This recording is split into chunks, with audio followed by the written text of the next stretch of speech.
Yo, what's going on, guys? Welcome back to Tower of God New World. In today's video, we have White official hit reveal. I'm so nervous and I'm excited at the same time because this unit is pretty much very huge, not only for purple element, but just in general. Like, this unit is huge. And if Netmarble, if they fumble with this character, I'm gonna be so sad. Like, I'm actually gonna be sad because I need a strong purple element DPS character, especially an SSR plus character, because Vivi, she's powerful, but my Kun Mashni is pretty much dog shit, and White, I just need him to be very good in order for my purple element team to pretty much keep up with the meta. So we're gonna watch the trailer first, and after we watch the trailer, we're gonna read over his kit. So let's go ahead and play this. I'm gonna put this in full screen. All right, you guys are not going to hear the music, which is totally fine. All right, here we go. So we have White, Purple Element Warrior.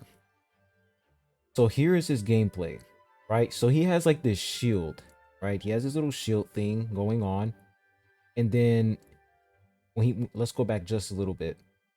He dashes through like multiple enemies. He dashes through enemies, and I'm pretty sure he deals some damage as well.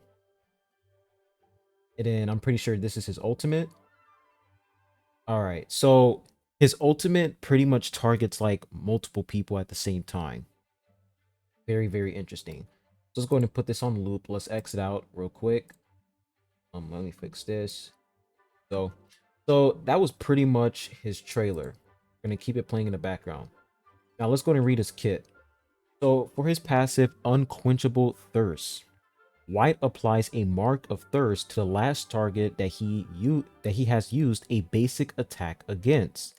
When White uses a skill to attack a target with Mark of Thirst, he creates a sword scar that deals percentage of his attack as damage number of times. There's a cooldown.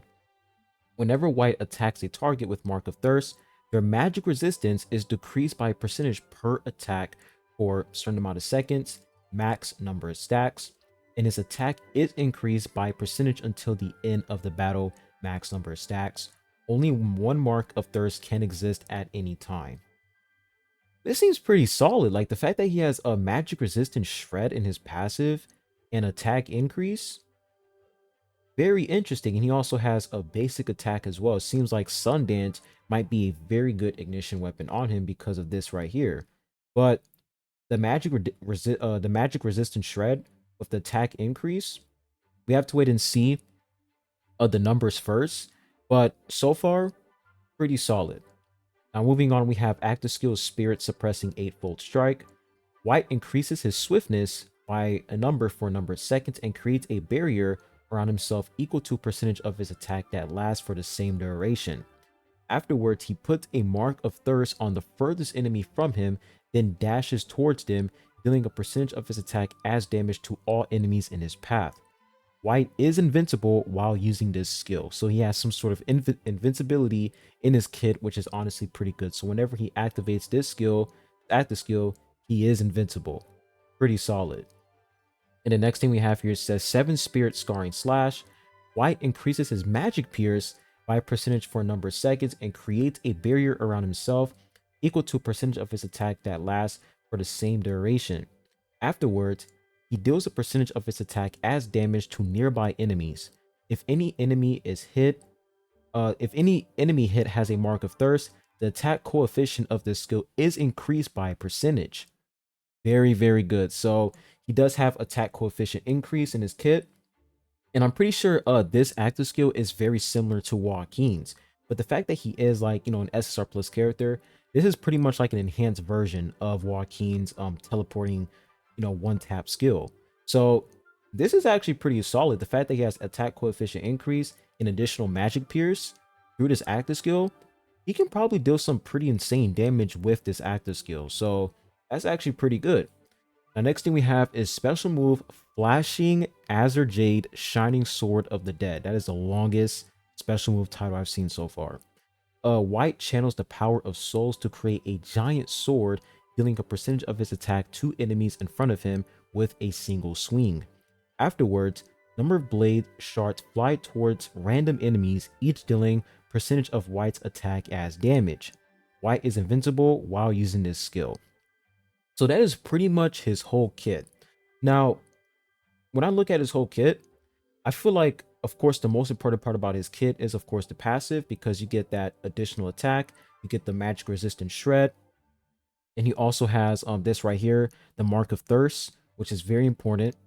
And I do feel like this active skill, 7 Spirit Scarring Slash, is going to be very powerful because he has that additional magic pierce, and he also has that additional attack coefficient increase when he activates this skill.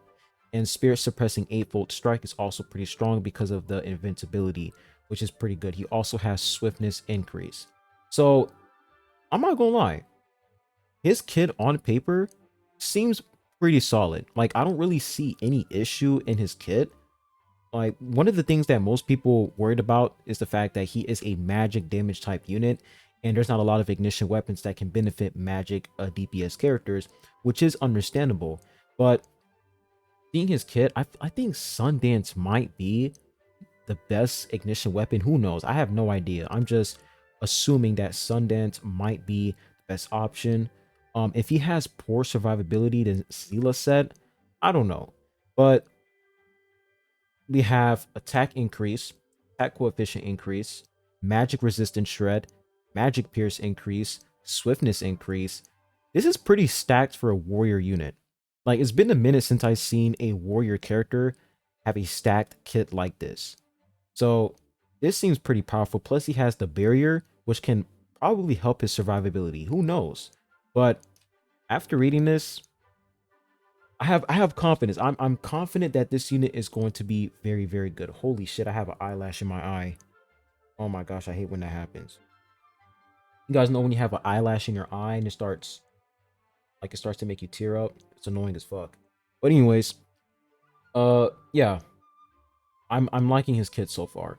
We still have his exclusive equipment. We still have his revolution. We don't know anything about his revolution and exclusive equipment. So far, things are looking pretty good. But of course, tell me what you guys think in the comment section down below, because this is what I'm assuming so far. And I want to see y'all's opinions, because I want to see, you know, different perspective, different point of views to understand, you know, how you guys feel about his kit on paper, because that's pretty much going to, you know, expand my opinion. It's going to, you know, help me, you know, decide, and like, it's going to help me understand his kit a lot more. So please tell me what you guys think in the comment section down below. But me personally, I'm liking it. I like what I've seen. So, like, I like what I'm seeing so far. His kit seems pretty stacked. I just hope that he's a very strong unit. The last time we had a purple element SSR plus character was like a year ago, which was Gusting, which is crazy. So this unit is actually a pretty big deal. And if he ends up being good, he's definitely going to be an insane meta unit. I feel like I don't think he's going to be a must-have unit, because you still have Kun Mashini. But if you don't have Kun Mashini, then he is definitely going to be a must-have SSR plus DPS unit if you don't have Kun Mashini built. So for me, I don't even have her built. She's at like 1 green star for me. So I'm definitely going to max this guy out. And I just pray to God. I pray that this dude is going to be good. I pray that he's going to be broken, because my purple element team, it's strong. It really is strong, but it's not keeping up with, you know, the current meta. We have Trauma Ray, Garam, Princess Anak. Purple element is falling behind when it comes to DPS characters, and we don't have a lot of options besides Cool Mashini and Vivi. So white has to be good. And of course we have Ana as well. Ana, maybe she's going to be a cracked SSR character. I have no idea, but if she is, that's also going to be great for purple element as well. So tell me what you guys think in the comment section down below. Let me check and see if Ana's kit is revealed. Oh, it is revealed. I did not know her kit was revealed. We're going to do that in a separate video, but for this video, it's just white. So make sure you guys hit that like button, subscribe if you haven't. I really appreciate it. Let me catch you guys on the next one. Peace.